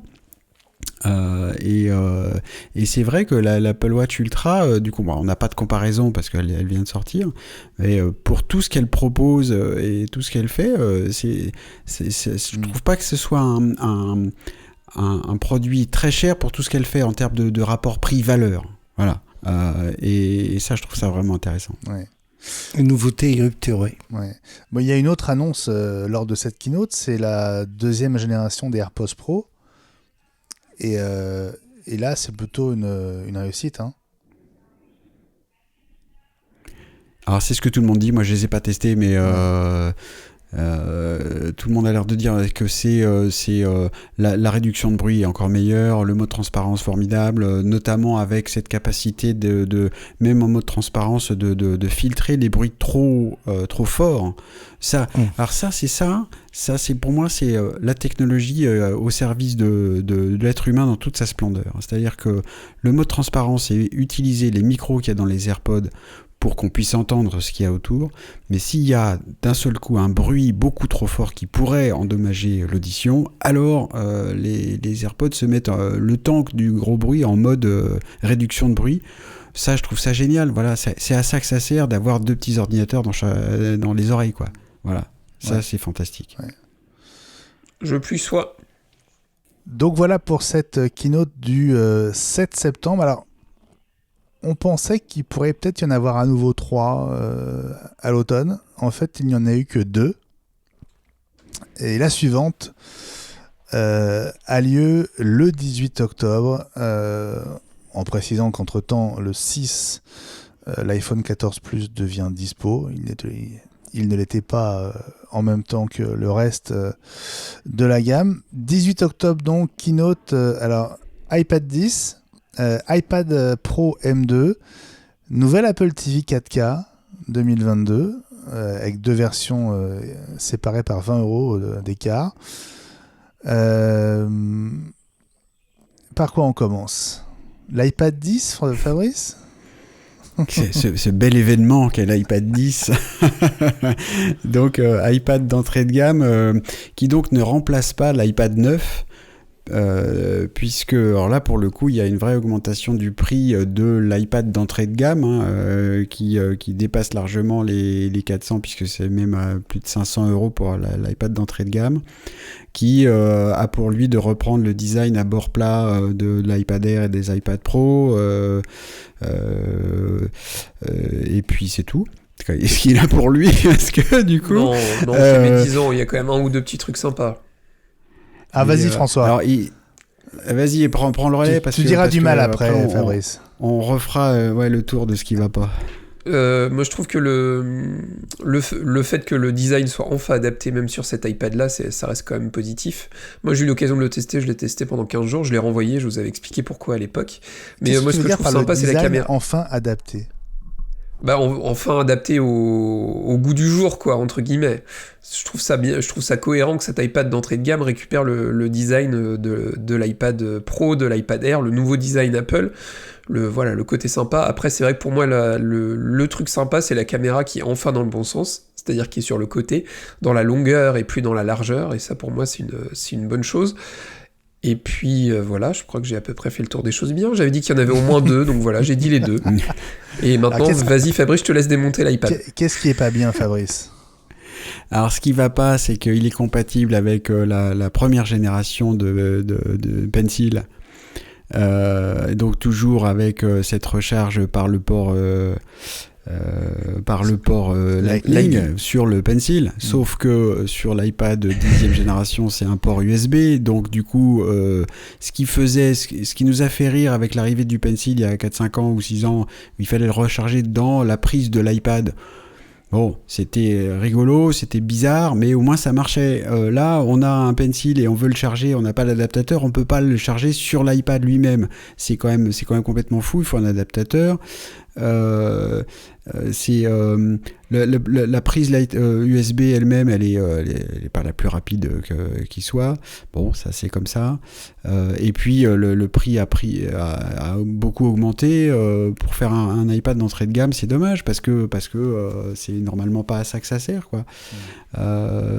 Donc et puis il y a aussi un autre détail, je trouve. Dans une période où on parle de faire durer ces appareils et d'essayer d'être un peu plus économe, c'est un iPad qui on veut le clavier d'Apple, c'est un modèle de clavier spécifique pour cet iPad qui ne fonctionne pas avec les autres, et là ça va pas, quoi. Donc en termes de gestion des accessoires qui vont autour de cet iPad qui est déjà lui-même pas terrible, ça rend l'histoire complètement folle. C'est un iPad mal né qu'il faut conseiller à personne, quoi. Voilà. François, tu as quelque chose à dire pour contrer les arguments de Fabrice ? Non, bah je pense que je ne peux qu'abonder. Pour moi, ce serait un très bon iPad à 439 €, c'est-à-dire le prix de l'iPad 9e génération. C'est ça. Et ce qui m'a fait très mal ce jour-là, je me permets de le glisser aussi, moi c'est l'augmentation globale, parce que tous les prix des iPads classiques ont augmenté. L'iPad mini aujourd'hui en entrée de gamme, c'est quand même 659 balles pour un iPad mini, quoi. Ça reste juste délirant, et je trouve que la gamme de prix aujourd'hui, sur l'iPad, en plus d'avoir une gamme complexe, pour moi il aurait fallu juste iPad mini, iPad 10e génération, au prix de l'iPad 9e génération, l'iPad Air, l'iPad Pro, on va laisser peser, quoi. Parce qu'aujourd'hui, un iPad Air, c'est quand même 800 €, quoi. Bah oui. Et si on rajoute le clavier, alors moi j'ai eu l'occasion de tester le nouveau clavier qui est sorti, qui est compatible du coup qu'avec cet iPad 10. Honnêtement, le clavier est sympa, moi j'aime bien le côté on enlève, on remet le clavier quand on en a besoin et tout, j'ai trouvé plutôt pratique, mais c'est pareil, il vaut quasiment 300 € de mémoire, quoi, donc ça reste délirant. Les tarifs sont délirants. Alors l'iPad Pro... On l'a évoqué tout à l'heure, hein, pardon. Tu vas parler des iPad Pro, c'est parce que la gamme totale des iPads est illisible en fait. Les iPads sont séparés les uns des autres par des petits détails, et ça rend le choix quasi impossible. C'est très bizarre quand même. Donc cet iPad Pro M2 qui est annoncé lui aussi lors de cette keynote du 18 octobre, il est plus cher, assez nettement, et il est à peine plus rapide, objectivement.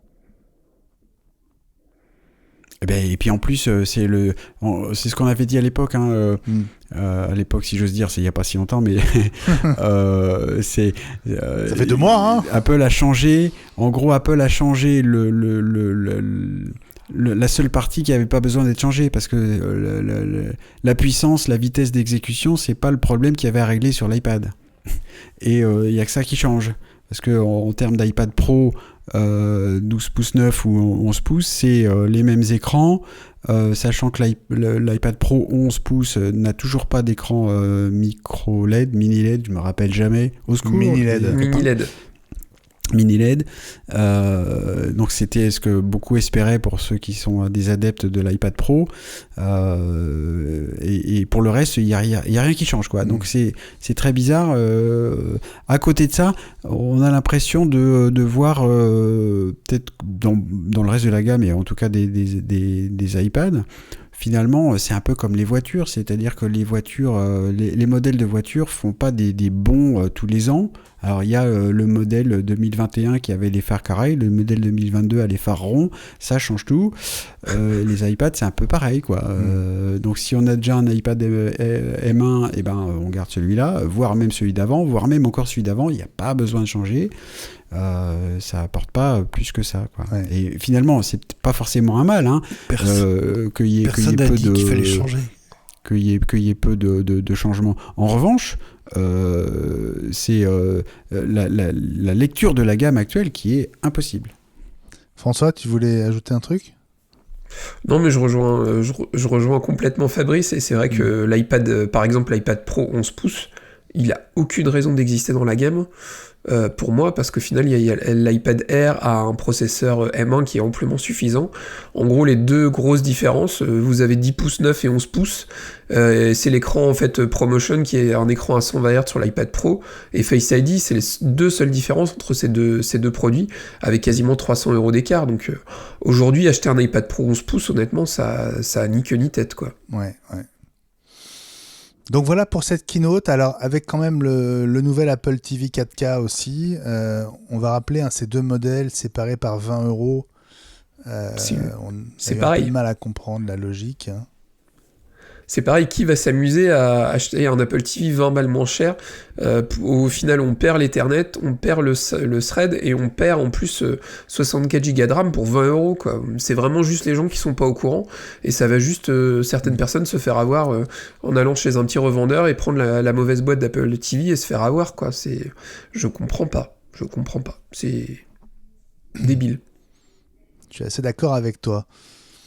Donc voilà pour cette keynote qui sera la dernière keynote de l'année 2022. Il reste une poignée d'annonces avant la fin de l'année. Le 20 octobre, donc 2 jours plus tard, c'est l'arrivée en France de Fitness Plus.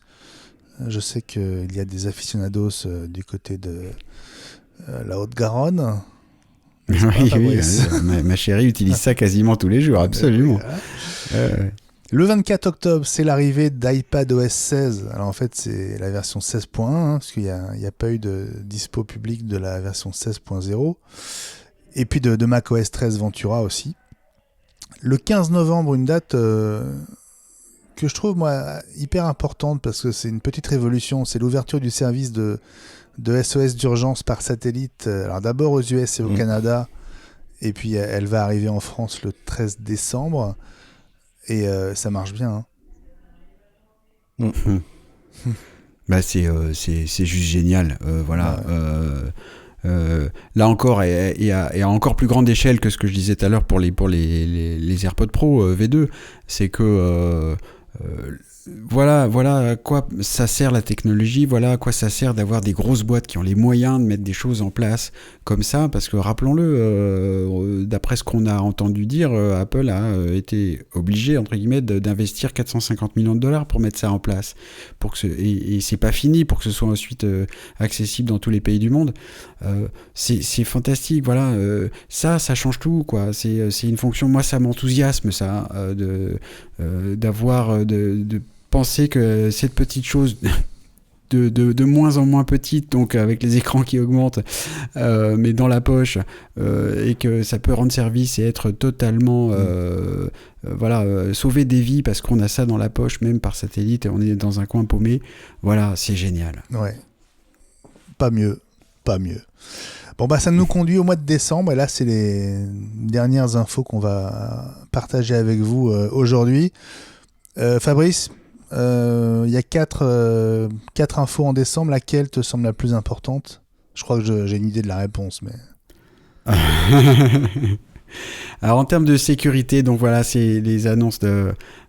c'est uniquement disponible aux États-Unis pour l'instant, ça va venir dans le reste du monde d'ici la fin 2023. C'est le Advanced Data Protection, et c'est donc tout ce qui est chiffrage des données sur les serveurs d'Apple en particulier, parce qu'on sait que ce qui est stocké sur l'iPhone est chiffré déjà. Un certain nombre de choses, quand on utilise les services à iCloud, sont chiffrés aussi, mais il manquait tout un tas de trucs, comme par exemple quand les messages donc, qui passent par e-message, ou les photos ou des choses comme ça. C'est ce qui faisait que c'est ce qui fait toujours, lorsque Apple reçoit une demande de la part du FBI ou de n'importe quelle entité policière du monde, de donner accès aux données de quelqu'un qui est soupçonné d'un crime, forcément Apple, on a ça sur nos serveurs, on va vous donner accès. Une fois qu'on met en place, c'est un choix, on peut choisir de tout chiffrer. Et à ce moment-là, même Apple n'a plus accès aux données qu'on stocke sur ses serveurs. Il y a des petites exceptions, genre les calendriers, des choses comme ça, mais pour le reste, tout serait chiffré. Voilà, c'est là aussi Apple avec son étendard de protection de la vie privée dans toute sa splendeur, parce que c'est bien fait.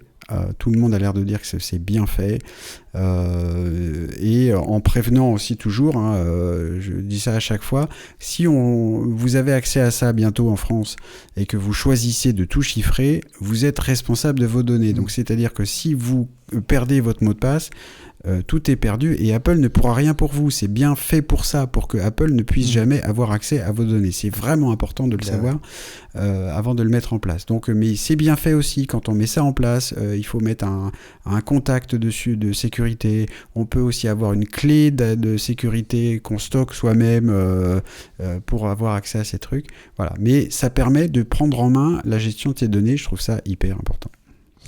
Les 3 autres nouvelles du mois de décembre, ce sont les 700 nouveaux paliers de prix dans l'App Store, l'arrivée enfin de l'appli Freeform, et puis l'arrivée de la fonction karaoké dans Apple Music, cette fonction qui s'appelle Sing, et qui permet de créer une version instrumentale uniquement grâce au machine learning en fait dans votre appareil. Et ça c'est bluffant. C'est assez bluffant, hein, ouais. c'est là où on voit aussi je rejoins ce que disait Fabrice tout de suite, c'est là où on voit aussi toute la force d'Apple, et s'imaginer réussir à pouvoir faire ça, ce sera quand même tellement mieux quand on fait des karaokés qu'utiliser YouTube avec les bandes son en synthé bien pourraves. Ouais. C'est vrai. C'est vrai. C'est vrai. Voilà pour l'année 2022. Allez, on marque une toute petite pause et on se retrouve pour conclure cet épisode avec les cartons et surtout les coups de cœur de l'année. Alors, qu'est-ce qui vous a le plus fait vibrer ou le plus déçu peut-être cette année ? Fabrice, je commence par toi. Les deux, mon capitaine, ou que du coup de cœur ? Alors les deux, mon capitaine, parce que j'en ai déjà parlé, je vais redire, je vais commencer à l'envers de ce que j'avais prévu. Bravo Apple quand elle est capable de faire le SOS par satellite, parce que c'est à ça que ça sert. J'en ai déjà fait un paragraphe tout à l'heure, ça va suffire. Pareil pour les AirPods, etc. Voilà, ça c'est l'Apple qu'on aime. Et le coup de griffe, je suis en colère contre Apple. J'ai déjà eu l'occasion de le dire plusieurs fois, mais tout ce dont on parle autour de l'obligation d'ouverture, et donc d'avoir peut-être une façon d'installer des applications sur ces iPhones venant d'autres App Store, ou de faire du sideloading comme on dit, c'est-à-dire permettre de faire comme on fait sur un Mac, d'aller télécharger une application quelque part pour l'installer sur son iPhone sans passer par l'App Store. On en pense du bien, du mal. Finalement, j'en sais trop rien, mais là où je suis en colère, c'est que on va forcer la main à Apple, qui va du coup y aller à reculons, comme pour les histoires de réparation, alors qu'un petit peu plus de souplesse aurait permis de garder ce système qui est quand même tellement génial sur l'iPhone. On a cet App Store qui a des défauts, même de sécurité, mais qui rend la vie si pratique, si facile. On sait que si on veut installer une application, c'est là qu'on va, et voilà. Et à cause de l'arrogance, c'est mon analyse en tout cas, mais pour moi c'est l'arrogance et la rigidité d'Apple qui fait que on va les forcer à casser ce modèle-là, et à rendre probablement la vie des utilisateurs plus difficile, et ça me rend triste, quoi. Voilà pourquoi je suis en colère contre Apple, qui aurait fait quelques petits pas de souplesse, et c'était bon, quoi. Ouais, tu veux dire que la place de marché unique a aussi du bon, c'est ça ? Oui, bien sûr, mais avec un peu de régulation, peut-être, et un peu plus de souplesse de la part d'Apple, notamment en termes de comment on peut payer. Voilà, il y a beaucoup d'éditeurs d'applications qui disent nous c'est bien, mais les 30% d'Apple, ils disent pas qu'ils veulent pas les payer d'ailleurs, mais il y a des moments. Il y a le prix, il y a aussi l'accès aux données, tout passe par l'App Store, et donc ceux qui vendent des applications n'ont pas d'accès direct et de rapport direct avec leurs clients. C'est Apple qui gère tout et qui ne partage rien. Il n'y a pas de possibilité de faire des liens, ou dans de très rares exceptions, vers un site web pour aller pour vendre autre chose. Voilà, donc Apple là, a vraiment maîtrise tout, verrouille tout, et trop, et du coup ça risque de tout casser parce qu'on va les obliger à faire autrement alors qu'ils auraient pu le faire tout seuls. Ouais. Bon, allez, on va faire d'abord les cartons rouges ou jaunes, et puis on finira par les coups de cœur si vous en avez. Qui a un carton ? J'ai un carton à Fabrice, c'est sa philippique. Il a touché du doigt ce qui était en jeu, c'est les données personnelles. Et justement, c'est ce qu'Apple ne veut pas partager ou ne veut pas disséminer.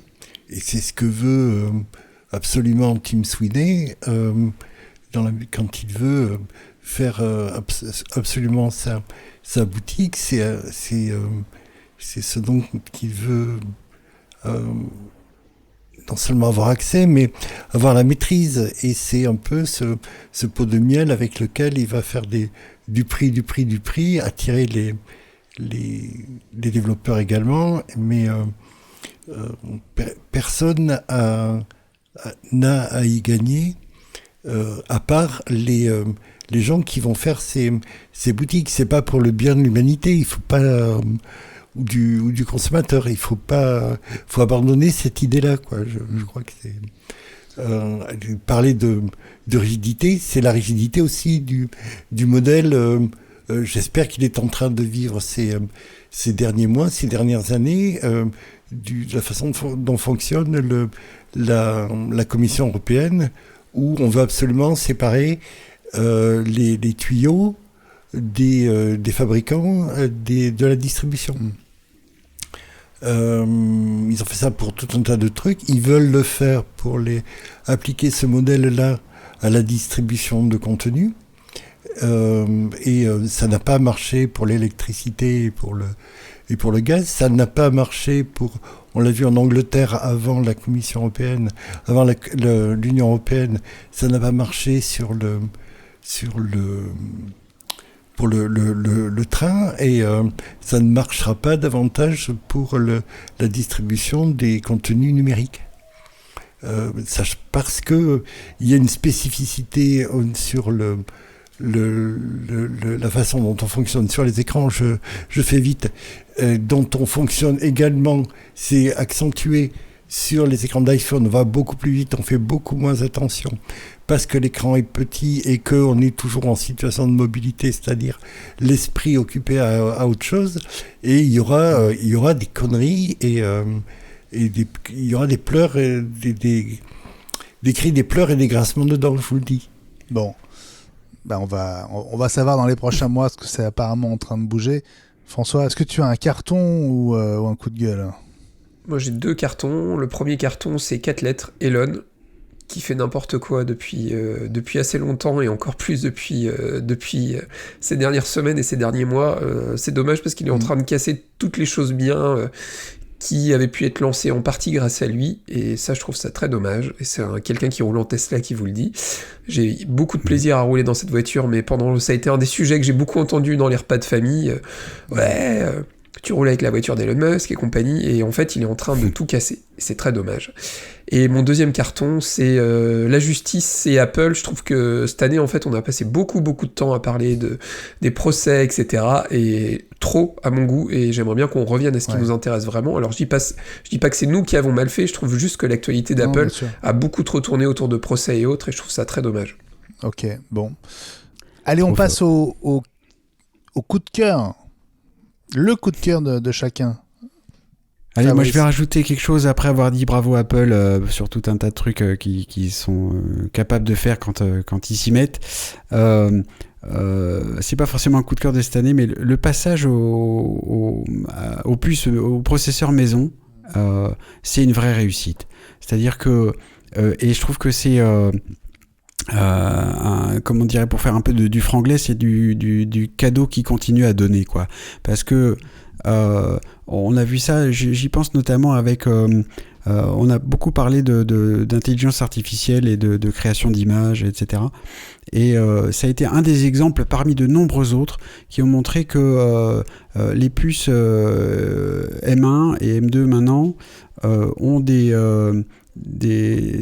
cœurs de calcul en pagaille, et qui sont spécialisés et qui ont demandé aux développeurs de s'habituer, de s'adapter pour en tirer le meilleur parti.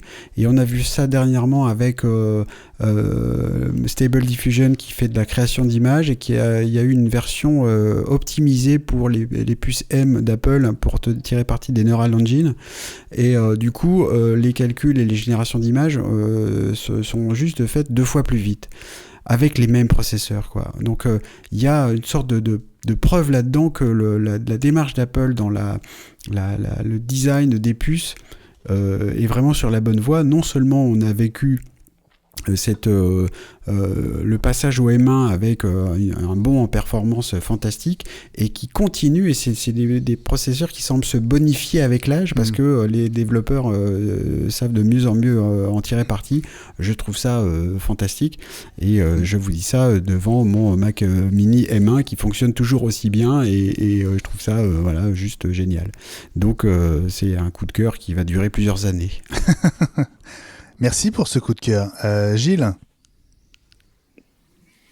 Alors, je n'ai pas de spécial, mais effectivement, je vais squatter celui de Fabrice, parce que ce truc de la différenciation par rapport à la concurrence, et ce bond qu'ils ont fait avec l'adoption du processeur ARM, y compris sur les ordinateurs, quelque chose d'absolument génial qui les met un peu à l'abri pour quelques années. Je vais mettre un bémol dans la mesure où le fait qu'ils aient laissé partir un certain nombre d'ingénieurs là les a mis un peu à la peine au niveau graphique, et on a su dans les tout derniers jours de 2022 que c'était la raison pour laquelle les performances n'étaient pas aussi au rendez-vous qu'on aurait pu l'espérer sur les nouvelles puces M2, en particulier sur les processeurs graphiques, la partie processeur graphique des systèmes sur puce, parce qu'ils avaient été obligés au dernier moment d'en rabattre sur les ambitions qu'ils avaient, parce qu'ils n'avaient pas les ressources à l'instant T, en fait. Effectivement. François, est-ce que tu as un coup de cœur cette année, quelque chose de majeur? C'est vrai que moi j'ai un MacBook Pro M1 Max depuis quelques semaines. Et, je pensais que ce serait ton coup de cœur, justement. Bah ouais, moi je voulais éviter de répéter, mais oui, effectivement, c'est mon coup de cœur parce que c'est vraiment une super machine et c'est un gain de productivité qui est monumental. Et c'est vrai que moi je le vois en traitement photo, je fais beaucoup de traitements photo en ce moment. Et quand je fais des copier-coller de masques sur Lightroom par exemple, mais le temps de calcul est juste assez délirant. Et je ne regrette en rien mon achat. Et vous voyez, là il est connecté à deux studios display et il rame pas le truc, quoi. Vraiment pas. Alors qu'il y a 2 écrans 5K. Plus l'écran du Mac à faire tourner, et ça tourne du feu de Dieu, c'est un bonheur. Ouais. Bon bah écoute, très bien. Moi je choisis le SOS d'urgence par satellite en coup de cœur, parce que je trouve que c'est je rejoins Fabrice, c'est miraculeux. Et ce qu'on s'est dit déjà souvent à propos de l'Apple Watch, que ça avait sans doute sauvé des vies, effectivement, c'est ce qu'il y a de plus beau dans la technologie. Et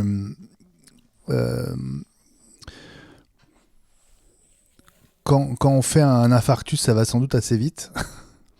Mais quand on meurt en montagne, ou on meurt de faim, de soif, ou on s'est blessé, et puis on retrouvera notre corps à la fonte des neiges 6 mois plus tard. Là, je pense qu'on a vraiment le temps d'y réfléchir, et donc si on peut donner l'alerte et être sauvé, c'est fabuleux. Je pense à ce film, l'histoire de ce randonneur alpiniste qui se retrouve la jambe coincée dans des rochers. Vous l'avez, avec James Franco, vous l'avez sans doute vu. Ouais, et puis il se coupe lui-même la jambe, quoi. C'est ça. C'est ça. Voilà, donc je trouve assez génial cette fonction, et voilà, c'est mon coup de cœur de l'année.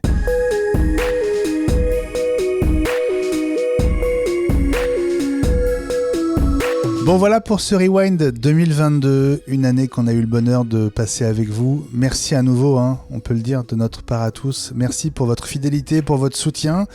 Si vous ne faites pas encore partie de la communauté iWeek sur Patreon, rejoignez-la, vous nous aiderez à continuer l'aventure iWeek. Ça se passe sur patreon.com/iWeek, et je pense qu'on va vous en reparler très bientôt en ce début d'année. Ce 118e numéro, vous le retrouvez également en vidéo, en avant-première et sans pub sur patreon.com/iWeek. Si vous n'êtes pas contributeur et que l'épisode vidéo vous intéresse, un tout petit peu de patience, il arrivera sur YouTube d'ici quelques jours. Salut les amis, salut Fabrice. Salut mon capitaine, merci pour ce bel épisode une fois de plus. Merci d'avoir été là, et très bon début d'année à toi. On en reparlera, on souhaitera la bonne année évidemment quand ce sera le moment. Salut François. Salut mon capi-chef, à très bientôt. Bonne... C'est nouveau ça. Ouais, c'est nouveau, ouais, ça me plaît bien. Et très heureux d'avoir pu partager cette rétrospective de l'année. C'est toujours un petit travail sympa à faire, et merci à Fabrice qui avait fait le gros du travail en amont. Ouais, absolument. Merci Fabrice pour ta synthèse très efficace. Et merci Gilles aussi d'avoir été au rendez-vous. Mais c'est toujours Un plaisir d'être avec vous, mes amis. On vous donne rendez-vous la semaine prochaine pour l'épisode 119. D'ici là, on vous conseille toujours la quotidienne iWeek, le podcast court compagnon de la semaine Apple. 5 à 10 minutes par jour avec les 5 infos essentielles des dernières 24 heures. C'est une semaine qui va se passer pas mal du côté de Las Vegas avec le CES qui démarre jeudi. Et donc, puisque je serai sur place, raison de plus pour être à l'écoute. Abonnez-vous, suivez la quotidienne iWeek sur votre plateforme de podcast préférée. Et en plus, c'est gratuit. Patreon.com/iWeek, vous connaissez l'adresse. Allez-y, on a besoin de votre soutien. Twitter @iWeekNews. Prenez bien soin de vous. Parlez d'iWeek à vos proches, à vos amis, à vos collègues. Vous le savez, vous êtes nos meilleurs ambassadeurs. Passez une très bonne soirée, une très belle fin de semaine et à la semaine prochaine. Salut à tous et vive 2023. Ciao. Ciao. Bye bye.